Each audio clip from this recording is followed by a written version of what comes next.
রংপুরে শহীদ আবু সাইদ হত্যার ঘটনায় মানবতা বিরোধী অপরাধের মামলার তদন্ত প্রতিবেদন আগামী ৯ এপ্রিলের মধ্যে দাখিল করা হবে বলে জানিয়েছেন চিফ প্রসিকিউটর তাজুল ইসলাম। তবে এই মামলায় প্রধান আসামি শেখ হাসিনার বিরুদ্ধে পৃথক তদন্ত প্রতিবেদন দেয়া হবে বলে জানান তিনি। রোববার মামলার শুনানি শেষে ব্রিফিংয়ে এই তথ্য জানান চিফ প্রসিকিউটর। বলেন, আবু সাইদ হত্যা মামলায় এখন পর্যন্ত গ্রেফতার ৪ আসামিকে মানবতা বিরোধী অপরাধের মামলায় গ্রেফতার দেখাতে আবেদন করা হলে আগামী ৯ এপ্রিল তাদের হাজিরের নির্দেশ দিয়েছেন আদালত।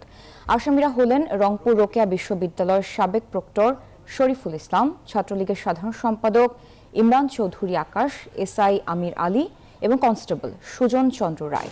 জুলাই আগস্ট ছাত্র জনতার আন্দোলনের প্রথম শহীদ রংপুর বিশ্ববিদ্যালয়ের শিক্ষার্থী আবু সাইদ ১৬ জুলাই নিহত হন তিনি। ৯ এপ্রিলের মধ্যে যেহেতু আবু সাইদের ঘটনাটি তদন্ত প্রায় সমাপ্ত হয়ে গেছে, ৯ এপ্রিলের মধ্যেই আমরা আশা করছি আবু সাইদের ঘটনার তদন্ত রিপোর্ট এই আদালতে দাখিল করা সম্ভব হবে।